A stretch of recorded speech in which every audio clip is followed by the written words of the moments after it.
Lights, camera, action. Go. Yeah, this thing, I had to reboot everything. I rebooted myself today, it was very hard.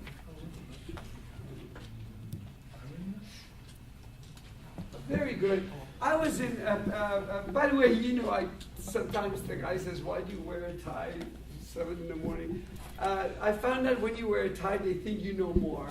That's true. So just in case. It's like glasses make you look smarter. That's true. There was Perry from Texas started wearing this. Yeah, he said that. He had to put glasses on so to become president. But anyway, by the way, when the guy says gargle, you know, it actually means throat in Latin. You know what that statue is called? Gargoyle. Actually, That is a gargoyle. that is a gargoyle. A gargoyle were actually from pagan time, and then the Christians picked it up. They put it on top of their cathedrals to make sure that it scares the evil, so the evil will not come into the cathedral. And this one is very famous. This one was in Paris, in Notre Dame, and A Humpback of Notre Dame was the movie, which I still remember when I was a child, from 1934. Now, the irony is, that statue has to do with keeping the evils away, but is a gargoyle, which means a throne. Why did they call it a gargoyle? Water spout. It was the roof drainage. Mm-hmm. That actually was the roof drainage, so all the water which was coming out of their throat. And that's how the gargoyle became gargoyle. That's your plumbing engineering from Paris. By the way, when I went to French in Paris to buy French fries, you do not say French fries. No. You just say fries. Yes. Frites. The Frites. other one is the guy says they have a lot of nasal sound. So I went to YouTube. They said, how do you do it? You just hold your nose and start talking French. But anyway, so that's you change your English French very, very fast. But anyway, I was there. My daughter got a job, so I just went to be with her. All my notes, whatever that I work, I teach everywhere.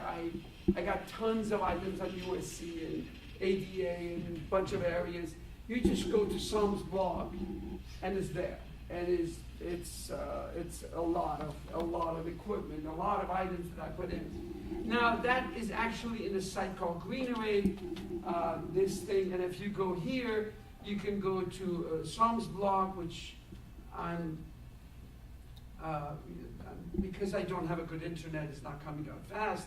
But overall, that's where you go. It is at greenery.com. And I will post whatever that I have here there. And whatever that I did on the UMC changes and the UPC changes is there now as well. So anyway, that's me. I went to a room and I became a fellow, and all the fellows were in the room. I said, hi fellows, and nobody laughed. So anyway, the company is now 30 years old. I'm 32, and Wow. And I'm in 30 states. And by the way, somebody said that looks like Trump's selection. That's all the states that I'm licensed in.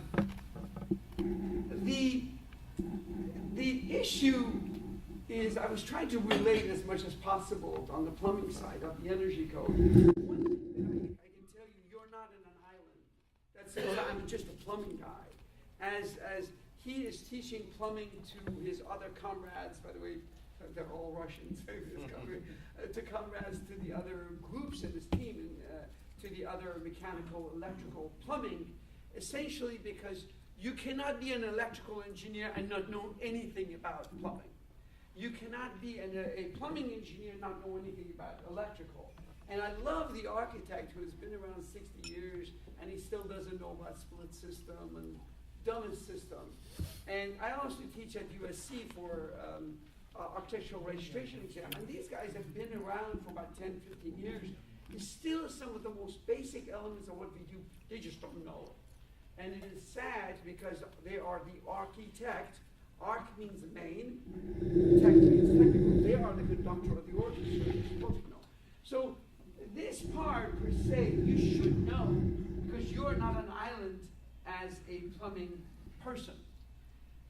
The Green Code really was a child of the, not a bastard child, just a child, of the LEED. And the LEED started somewhere in 1990s, it developed, and all of a sudden, somewhere around 2008, the first Green Code came out. And then we had a Democratic Republican called Arnold Schwarzenegger. He really pushed it, and in 3 months, the first one came out in 2008, and there was a lot of revolt by all the plan checkers, etc. So they called it voluntary, and in 2010 it became mandatory. And then slowly now 2013, 2016, they continuously ratcheted the energy, and you're going to be a zero net state. 2020, 2030, somewhere in that time, right? And by the way, for those of you who have PEs, you are solemnly swear to do two things. What are those two items when you get your license? And it is in the code. There are two things that you're supposed to do. What is it? You're supposed to make sure that the people are safe and the property is safe. When the Green Code came about, something else added. What was that?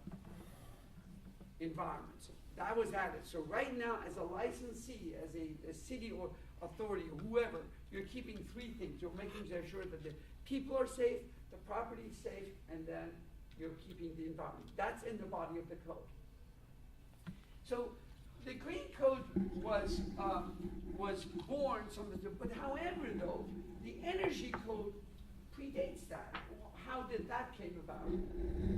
That came about because of the oil embargo in 1973.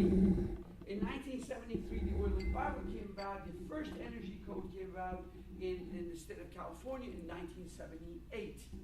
And what happened was, the Department of Energy had a program called DOE, and if you were doing high rises, etc., you were doing DOE stuff. They took that, they micronized it, and they called it California Title 24, which is a very wrong sentence, because California Title 24 is the entire the state code, which the whole thing sums up, and the Energy Code is a slither somewhere in Chapter 5.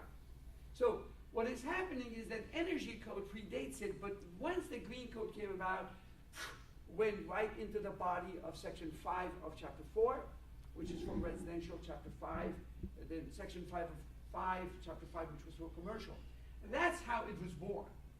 Then the other issue that came about was essentially on both residential and the commercial, you have three sections. You have the envelope, the mechanical, the electrical, and the plumbing. So you have three differents. Now we call them ENV, LTG, MECH, and part of the MECH is a little bit of plumbing. But you do not have a plumbing PLP or whatever, right? There is some of it is embedded because the plumbing takes the least amount of the component. Then the other issue is that given the fact that we got only this many very short amount of minutes, I'm just going to give you the highlights. Okay. First of all, I got some goodies for you. Just take it for your offices and or I give this talk. This is on electrical, but it's good for you to have it, and good for you to have it is essentially the electrical lighting Title 24, which you guys have nothing to do with it, is exactly the statement that was said about the state. They came about, it's one of the biggest hit items in the entire industry. On the average is anywhere from $7 to $10 square feet impact on the construction cost. $7 to $10, easy. Okay? So this is something when I teach, I actually had Prudential print this thing for me, and I pass it out to every one of my classes. Halo has a similar one, Equity has the similar one, but this is the best, is one chart. Keep it if you are a jurisdiction, if you know someone. I got more of this and in my office just in case if you ever need one. But that should be a poster. Again, you are not an island, you are an engineer or a plumber, et cetera, et cetera. You should know a little bit about it. All I can tell you, it went from a nightmare to a Friday the 13th movie. It was that horrible, okay? And by the way, God bless them, I increased my rent, right? It's a blessing. Again, don't forget, we are, as Larry knows, that our fees are proportional to the amount of work we do plus the liability that we carry. The liability just went to the moon. And fortunately, a lot of electricians are in La La Land. Now that they just got Oscar, they're still there. They have not come out. And then they're still doing things as I've been doing this, 20 years ago. Hello. So the most critical part is they're still in La La Land, they're missed, they don't even know any of this. And it's unfortunate because the last thing that you know is that everything is drywall.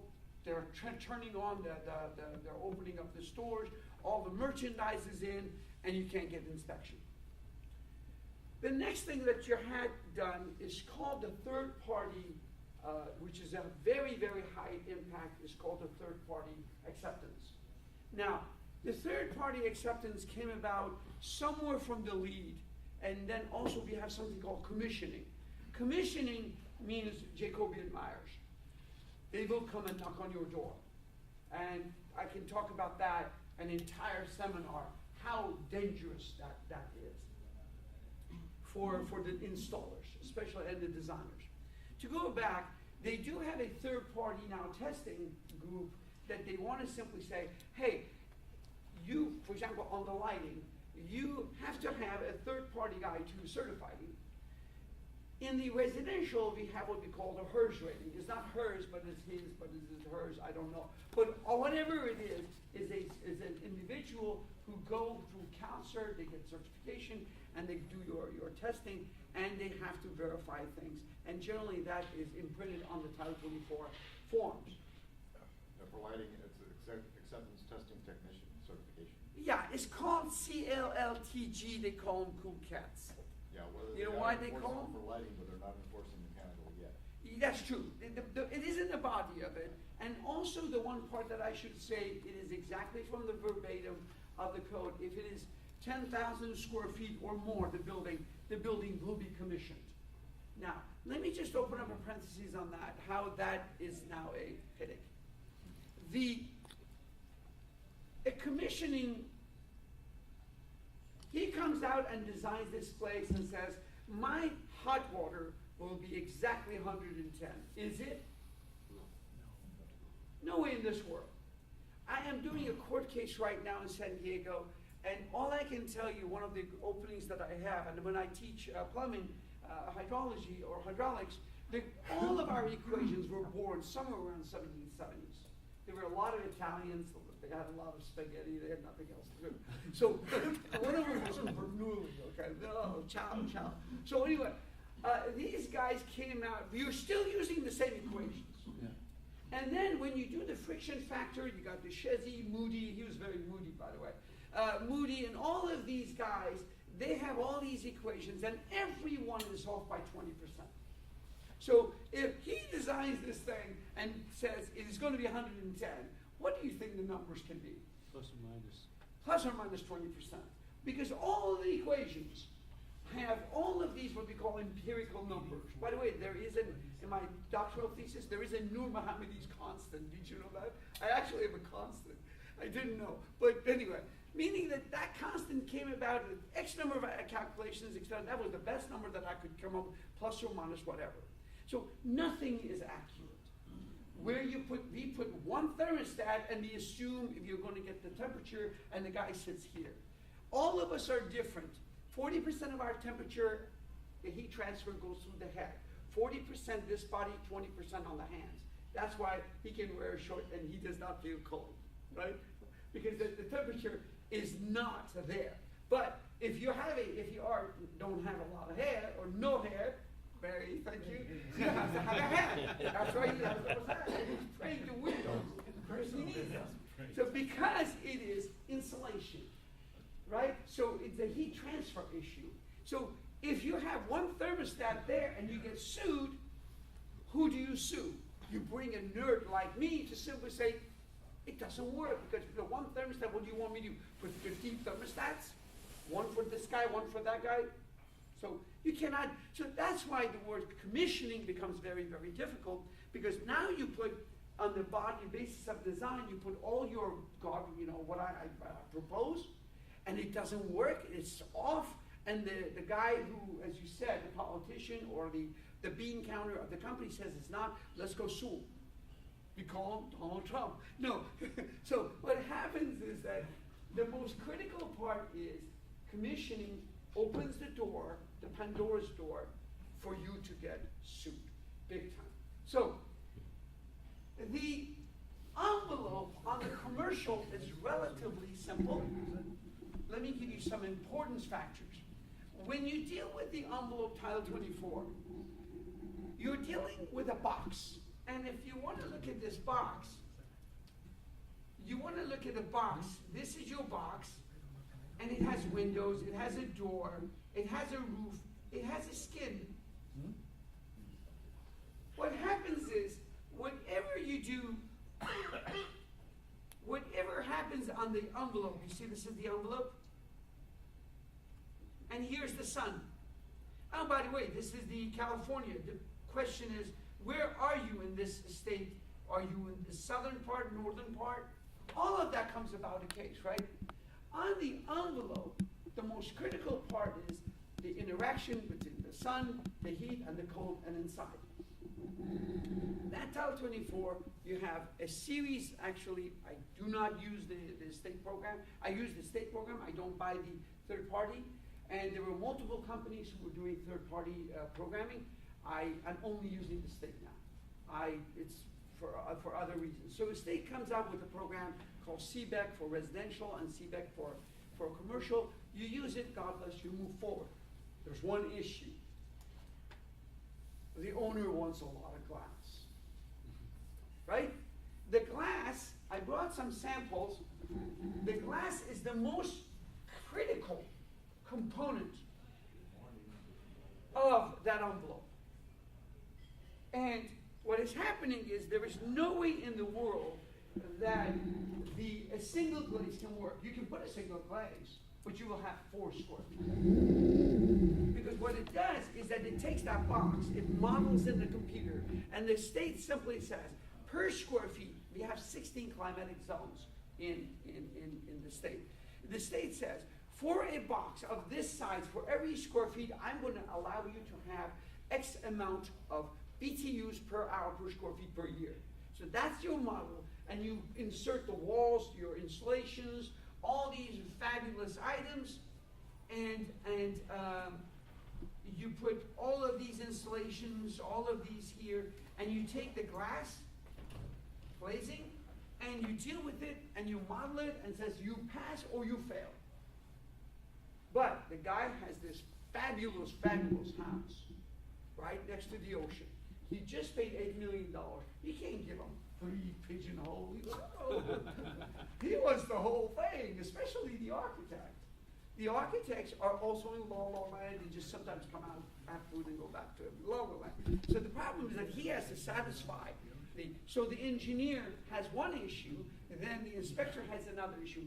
The glazing has the highest impact in the whole body of this thing. So you can put the R values. By the way, insulation is the cheapest, the highest rate of return for your money.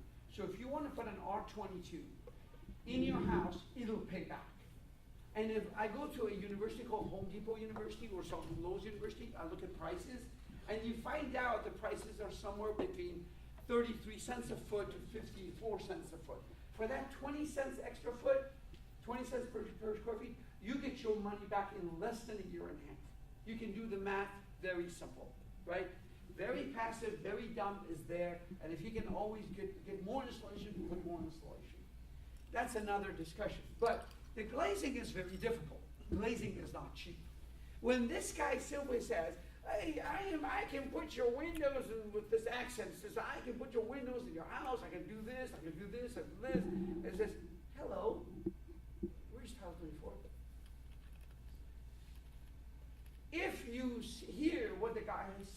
will find out he's totally illegal.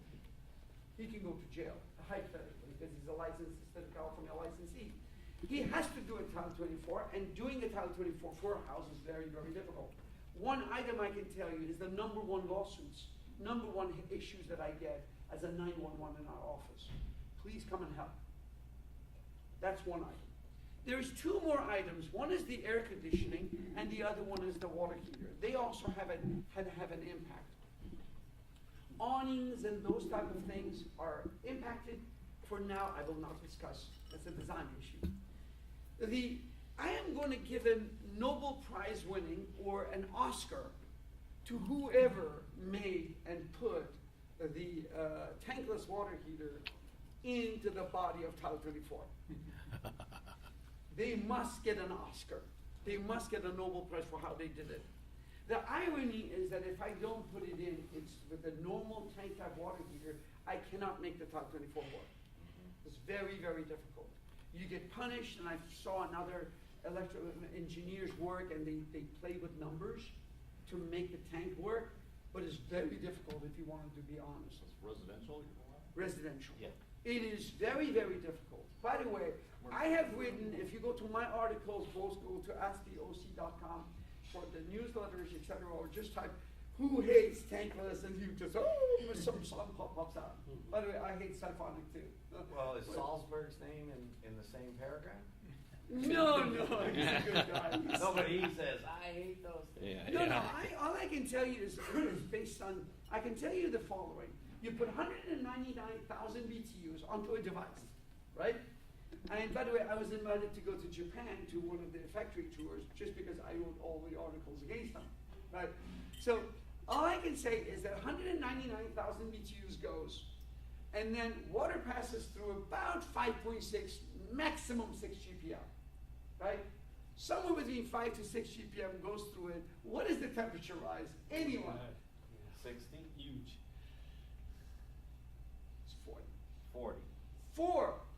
6 GPM, you can get 40-degree rise for 199,000 BTU. God bless your soul, right? What are the water temperatures coming out of the earth when it goes through your pipes? 55 to 60. Two temperatures. Depending on your heating degree days, how far you're in the state, how far you're going up and down, somewhere around 40 to 50, depending on how cold it is, to 70 degrees in summer.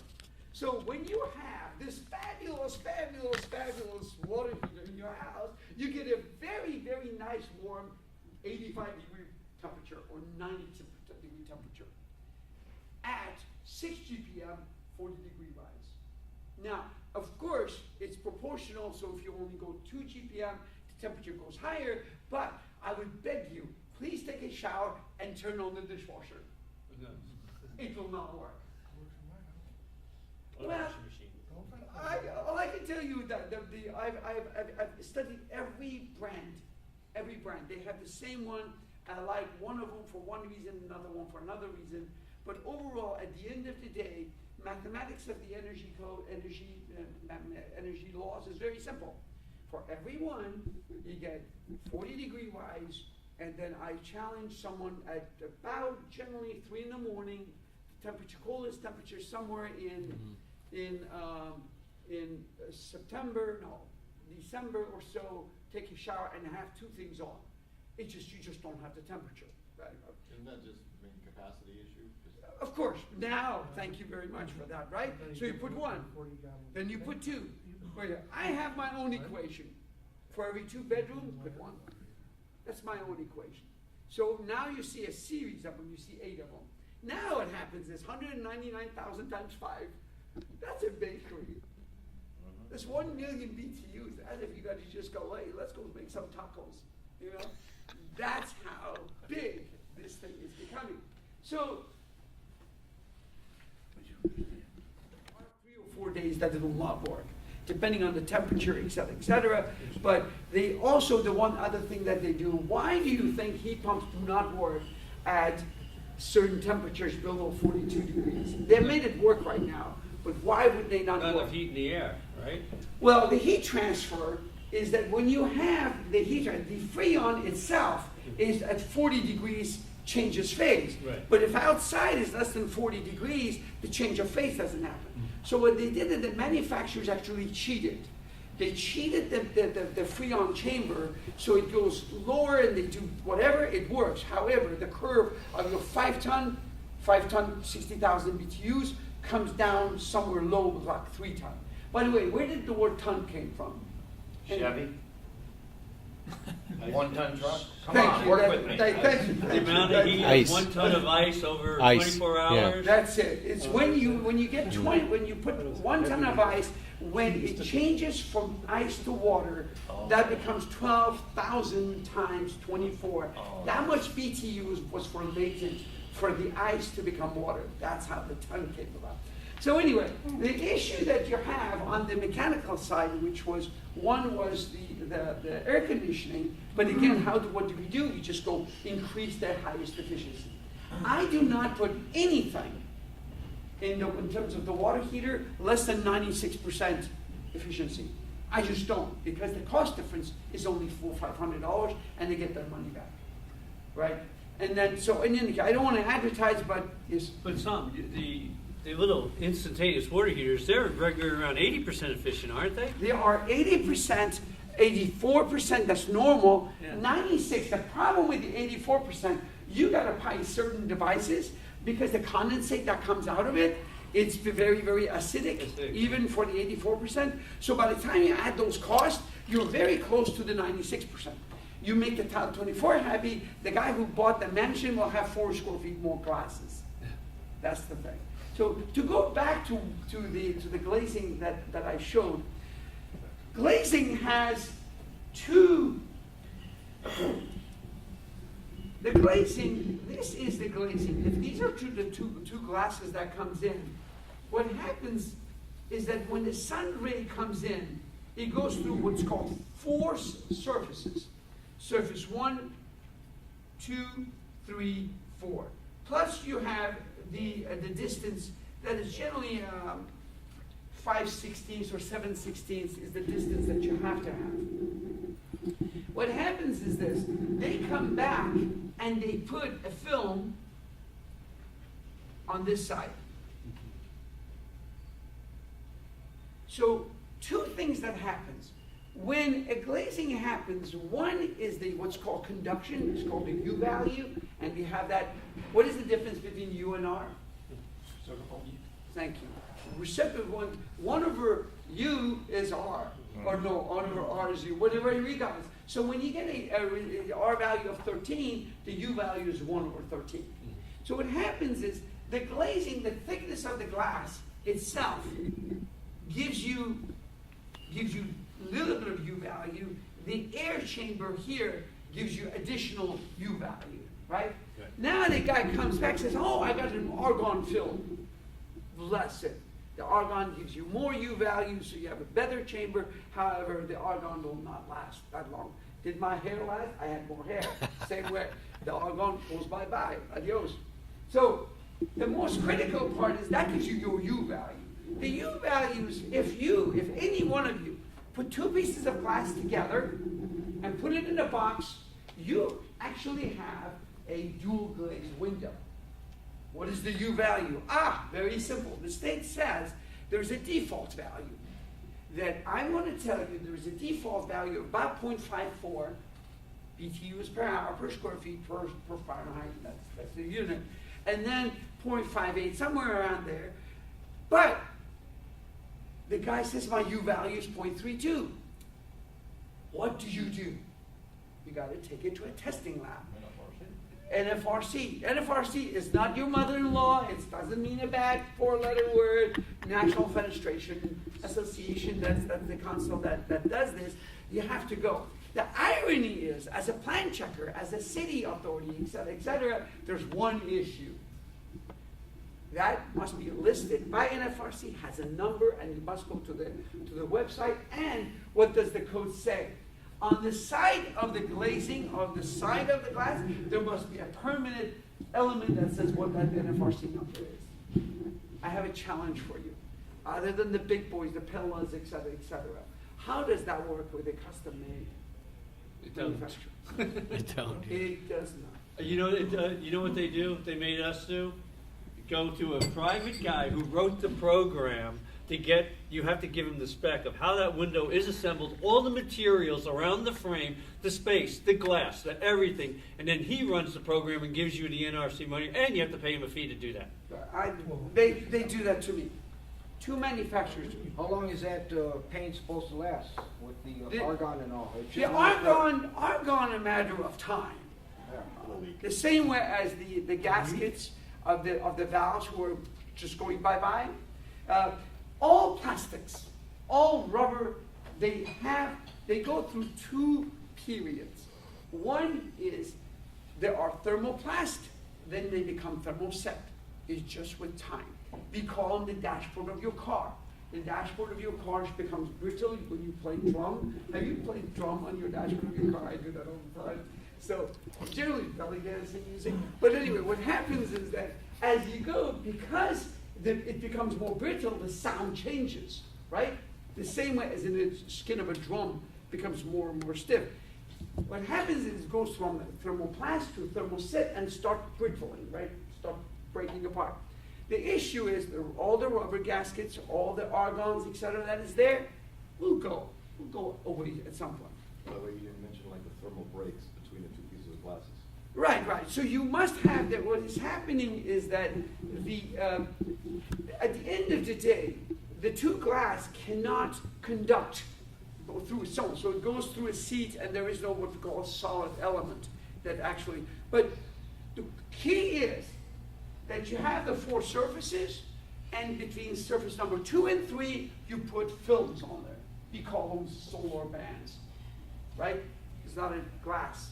That's what you see, solar band 60 and solar band 70 in those glasses. So what happens is that gives you solar SHGC, solar heat gain. That's the transmission of the light that goes through it. The U value, which is the reverse of the R value, is culmination of a little bit of a film air. By the way, Larry, I do that for that's part of the process that I do, and I'll tell you some of the sources. There is a little bit of a film, thin film, that is raised on both sides, on the inside and outside. You add those in, et cetera. You do it. You do the cap, and you actually put your next signature. And I create a little sticker, and I go and I say engineered values, and that's how. Because I can tell you the following. A glazing for a regular house is anywhere from $40,000 to $50,000 goes for the doors and the windows. Once the doors and the windows are installed, you need an act of miracle to be able to change them. You cannot change them. In order for you to take out, in one case, in one city, which I will not name them, they had a dual glaze entire surface of the front elevation of a commercial building. They put a single glaze. Entire building, single glazed. Now, imagine the hell that you have to go through. That building was shut down for about 6 months. They had to go back and redo the cap with single glaze, and they had to go back and just put R values to the nth degree to make it work. It is a mess. In residential, I have a house that with the amount of glazing that they had to go triple pane, which the U value is 0.20. Dual glaze is around 0.334. The amount of glazing cost of that house ended up to be $1 million worth of glazing. We had to go back, modify, et cetera, come up with about 500. So imagine from a regular house that you got about 50 to 60,000 to 100,000 to 200. Now in one case is $1 million. No amount of insurance by any one of us can cover it. So you have to be savvy. And I write a lot of briefs that simply says, please, please, please, verify this, at least the glazing, triple verify. And I tell the inspectors, please verify the glazing multiple places. And I got a little sample, where do you look for it? The other issue that I have is, Working on that, okay, they put those buildings like that, and they're by the freeways, and what about reflection? Is there, something that is stopping the reflection onto the drivers? that is the only time that I've seen the reflection become a problem, is one was on the solar panels from houses onto the buildings. One time we were doing 5 megawatt of solar panels, and the guy says that the birds don't like them. Literally, Riverside. The other one was that when the plane is dropping, the pilots can't see it. I have never seen it for, the only other time that I've seen it is that if it's in the federal highway, and then they do see it, they gotta go back and create some sort of, take the sheen out. But I've never seen it other than those cases. There were some manufacturers, I believe there were overseas manufacturers of high efficiency windows that were supposed to be low E. This is probably about 8-9 years ago. That were putting in windows, and these windows were low E. The glass it met the requirements, but the panes, these were residential. Mm-hmm. The panes were not all at the same. They were not all lined up. Let's They just weren't say. parallel. They weren't parallel, and so the reflection off of some of them would hit the house next door or something plastic, and would literally melt the plastic. So there were a lot of lawsuits for them. One problem that I have, and if you see some of the Title 24s, by the way, the architects are technically law land. This is their baby. They put stuff they don't know. This is the best one. The Title 24 guys, somebody is somewhere in the 400-pound guy, somewhere, as the guy said, is doing this program, and he's charging $100 off of your email, not what I charge, right? He goes out, not what Larry charges. It goes out to the guy. He comes back. This has a U value of this. That one has a U value. So all these glazing have a different solar heat gaze. You know what happens? If you take this solar, one is a 60 and one is a 70, put it next to the sun, they have different colors when sun goes through. So you will see gray, brown, blue, different colors, because the guy is just trying to make the Title 24 work. The system of the process of purchase of glass in a house is very, very, very odd. It gets designed somewhere here. The construction is about a year later. The architect, everybody has forgotten. Who? What job? Oh, let me look it up, right? Then by the time this guy goes out, gives it to a Ganal. Ganal has all of these library stuff. They don't make glasses. They go and do. So by the time they actually have the glazing picked up, there is no submittal process. Nobody does a QC. Nobody knows till they are installed. Because everything is blind. Everything is blind. So you get mess, a giant mess. But overall, that's one part. The other part that again, on... The color of the glass, the visible transmitting also affects the lighting. Yeah, Lighting calculations. Yeah, the only one part that I don't see anymore, do you remember those reflective glasses that was coming out and they don't have them anymore. But then at different colors, at different shades, they would actually have different changes. And then also that film with time would deteriorate. That's no longer there. But overall, I've never seen that particular case. But let's move on. With regard to the electrical, I've already said, they have mess, a giant mess that they took it out in 2016. We had something called controlled receptacle. What was happening in 2013, they said, if you have this receptacle here, in an office environment, in such and such an environment, within 6 feet of it, you had to put another receptacle that had to be on a time clock. There was such an outrage, they took it out. They took it out, now it's a mess, because I'm here doing the Longo and those, but that was from the previous one, we still have to have it. The code changed, but we cannot go back. It's a mess.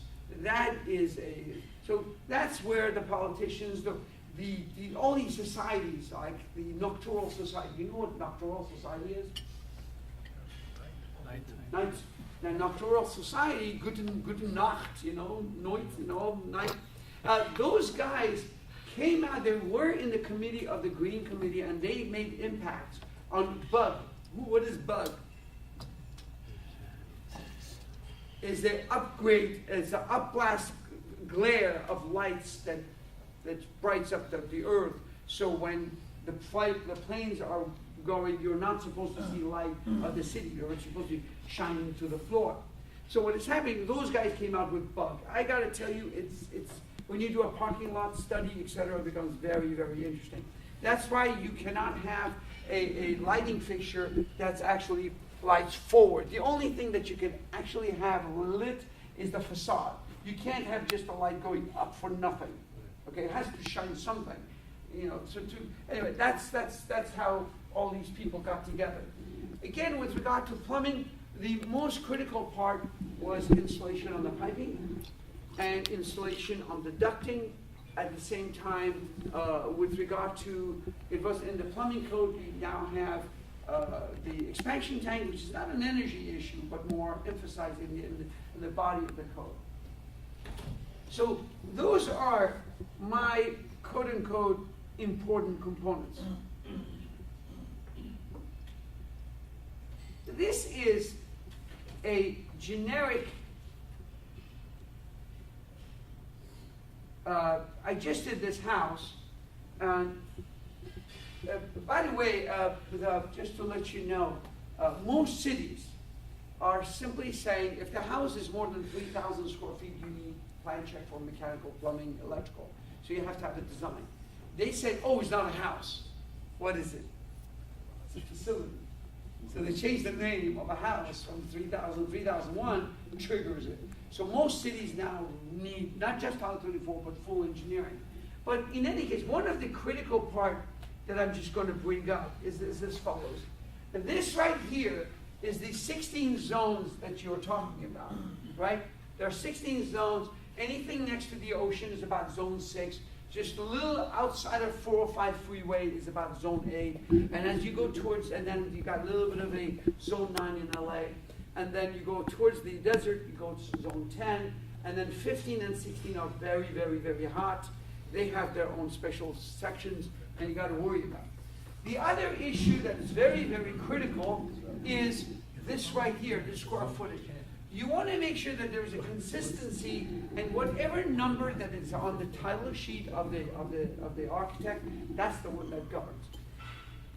Before I move on, there are certain items that I'm going to bring up. Let me only, because I don't want to forget it, I don't want to lose that.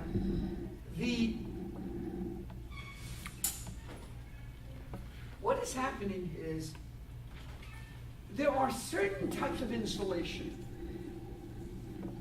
that are embedded into the code. And do you guys remember Gomer Pyle? Shazam. No. Surprise, surprise. Oh. That's the part that you got to remember from Gomer Pyle. I'm going to give you some Gomer Pyle moments on Title 24. And this is your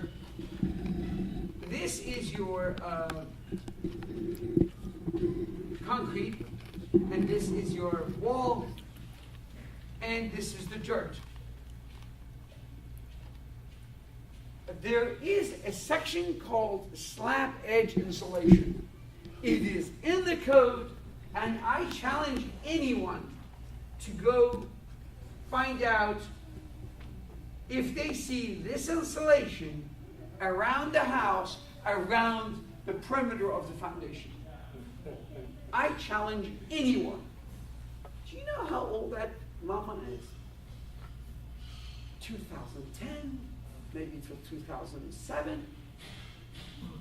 That has been as old as I can remember. We have had it in Title 24. When I bring it up, I got to tell you, no one remembers that installation is somewhere between our value of 4, 6, 8, whatever that I have to have. By the way, it's very, very cheap. It's a solid. You put that in, you put your foundation, and then you put your slab, your dirt on. You're done. I challenge you, go to any site tomorrow. First, look up the slab edge installation required on the Title 24 and find out if it is installed. I have never seen it. Let me give you one more. This is residential. Let me give you one more. The other one, I think it is appendix J8 or J8. Transfers of the slab. Yeah. JA8 or JA is an appendix that simply says the following. He says, what is the R value? And I will show you this here. If this is your wall, this is your 2x4, and then you put your insulation here, fine. But what happens is, if this is your, if that's your lumber, this is outside, this is inside. There is another insulation that is supposed to be continuous and goes around the house. That's in the appendix of the code, and it is in the Title 24 guys' calculations. I challenge you the following. Go to the architect's details. Show me one. They show this. They don't have that. That is, they think that's a vapor barrier. It's not. That is a rigid insulation that comes now because the outer layer of it is plastic and it sort of ties in and gives you vapor barrier. Fine, thank you, I have that too. But that is, the fact is that our values that they have, our value of 19, then it has an exterior 2, 4, 6, et cetera, that goes on. That's on the outer skin. It's never shown on the details. It increased between the 2013, 2016. No, it was there in 2013 too. Nobody puts it in because the inspector doesn't know it, the plan checker doesn't know it, nobody knows that it's there. It gives them the pass. It gives them this, it gives the pass. You see right here? Where is it? Reduce. You see, it passed by 1.7%. Right here. It passed. It makes this thing work. Right. But I pushed it to work. Right. You tell that to the architect. The architect is not putting it in. It's just real difficult, Saum, to put that layer out there. What do? Put a piece of half-inch styrofoam around the That's house? what they're And doing. then, We have a construction by our house. I go through it and watching them construct, and they're putting a half-inch styrofoam board Yep. all the Around way the around the perimeter. envelope of the building. That's because of the cavity, and because the path of the 2x4s gives you a path, and Not deep enough. it cuts down your R19 to an R12, right? right, well, what happens is as follows. I don't want to become too mathematical. What I can tell you is that what happens is when you have these two, the layer, you really don't have, and if this is your cross-sectional area, this cross-sectional area is not just R19. You have the wood, which is the R value of 2 or 1, whatever. So you don't have a full R19. And then the other one is, so remember we said U is equal to 1 over R? It's 1 over 19. It is not. You have this portion which reduces from 19 to 16. So the issue that you have is that you have to have that in order to make it work. Continuous insulation, they call it. Because again, the Title 24 guy, especially the $100 guy, right? His job, he has to make $50 an hour. Within 2 hours, he has to be out the door, right? And he has another person who's actually doing for $10 an hour. So he has to make money. The only way he can make money is force this thing through. Now, I have gotten calls from individuals that the air conditioning unit, you would know better, that when you go from an R13 or the SEER rating of 13 to 20, You had a $5,000 difference in terms of the water heater. When you go from a 0.84 to 0.96, you got a very good upcharge. But that's in there, nobody reads it. The time that they read is when they write the check. They said, what did you say? Yeah. Can I go back? Of course, the house is done. Can you go back and change and change and change? And now those are Gomer Pyle moments that you will remember very well. So the most critical part here, Yeah, but if they don't change the energy compliance, then they can't sue anybody. the critical part that you have is that construction drawings are done. The cities is stuck. By the way, the cities get audited.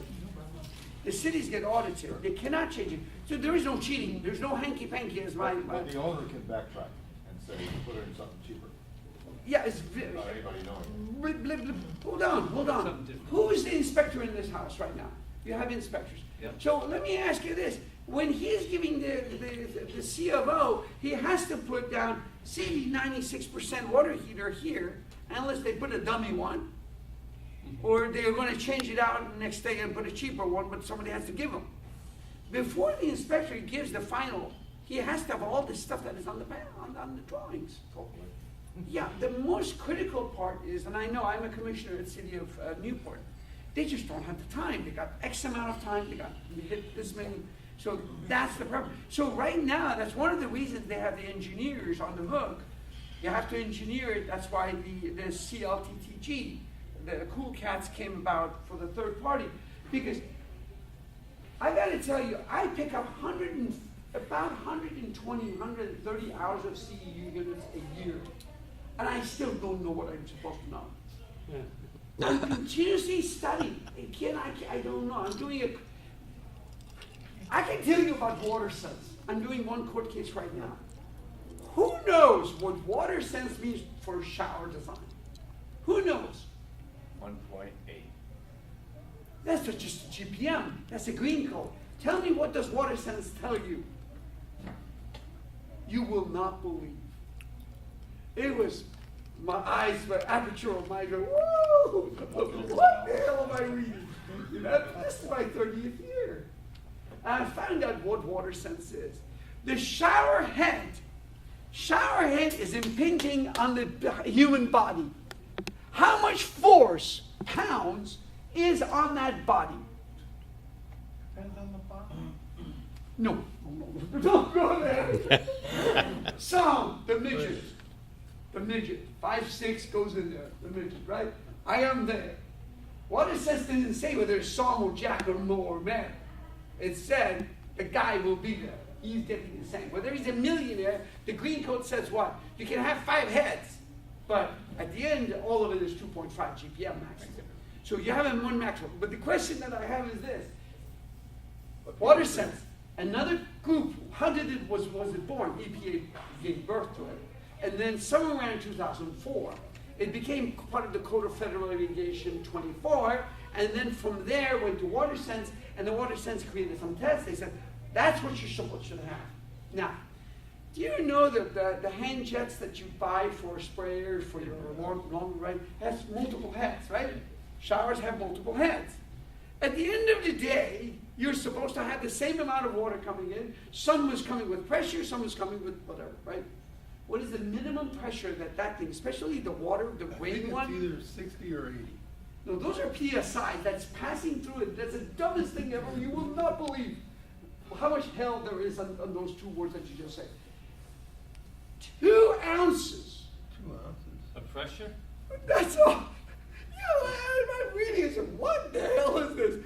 They have a little pedestal, which is a 45. The rain head is here at about 30 inches away. All it has to move is 2 ounces of force for this to pivot. They put a 2 ounce here, it has to make it balance it. That's it. So that's your water sense. That's how your shower heads are actually designed. Right now I'm doing a video for the court and actually creating 7 different types of head, putting pressures, putting design, blah, blah, blah, blah, right? The question, yes, sir. Okay, now what you were saying before is there's not enough time for checking all of this stuff. We're putting everything in, it's not being checked correctly, so we're putting inefficient, fixtures and everything else that we are doing, and you're not gonna find this out till years down the road. Not when we're years down the supposed to- road, a month down the road. Or a month or Once the whatever. guy is in, and his kids come from vacation, and everybody is in, Dad, what are you just not working? Look at all we're doing a lot of hotels in Disneyland, and they don't have time to check a lot of stuff in there. Yeah. Because, Spot check. yeah, they're so overwhelmed with so many new buildings going on. No. Right now is a good time, which is don't complain, please don't jinx it. I need the money. But the most critical part is We need to work too, but we don't have to work. the most critical part is we are all stuck with what we have. 2 minutes. 2 minutes. In my 120 seconds, all I can tell you is that this thing is far bigger. It has many dimensions, and the only thing is make sure Jacobian Meyer doesn't call you. Yes. The answer to your question, Ray, is rightly or wrongly, that's why jurisdictions subscribe to a listing agency. Most of them subscribe to IAPMO. And if it's listed, you don't have to do all that stuff. It's listed. And what that means is IAPMO, the listing agency, accepts the liability and responsibility, not you. That's why you subscribe to a listing agency. But now you are following Mr. Engineer's drawings, and which is there, and please don't change it. You're Don't following add the code. 15, and don't add 15 elbows, okay? Well, Just go straight. I think part of the problem is even what we find, I get shop drawings on commercial buildings. They say, yes, they're gonna provide the stuff that's on that schedule. I check it, I do everything, I send it back. I go to the field a year after the job is done, a year later to check, to do the punch list, and these aren't even the same stuff that they gave me shop drawings on. The Well, best if it was one. a house, the guy's already changed the shower head. Well, let me give you one. I did. You went to Arizona and he bought a shower head. I did a Dollar Tree. I did a Dollar Tree, and the guy came out and they said these are wrong type. We verified, et cetera. We went through. So at the end of the day, exactly what Larry said. The guy had to take out over about 180 1x8 light fixtures. Had to come down. By the way, they were all made in China. As soon as you touch them, they're all warped. You can't use them anymore. If 2 truckloads of lights went out because Dollar Tree says that is not my standard. But anyway, my suggestion is make sure you go to seminars and study, and if you don't know it, write it, send a memo, send a good memo depending on how much liability that you have, and make sure you are covered. Because there is too many elements at the same time, especially now the code changes are doing. And don't forget, the plumber or the electrician still in La La Land, and sometimes in Disneyland, he's stuck. He's not coming out, and he doesn't know that these codes have changed. Anyway, thank you. Thank you. So I'm gonna have a certificate for you. I'll give it to you in a minute. 50-50.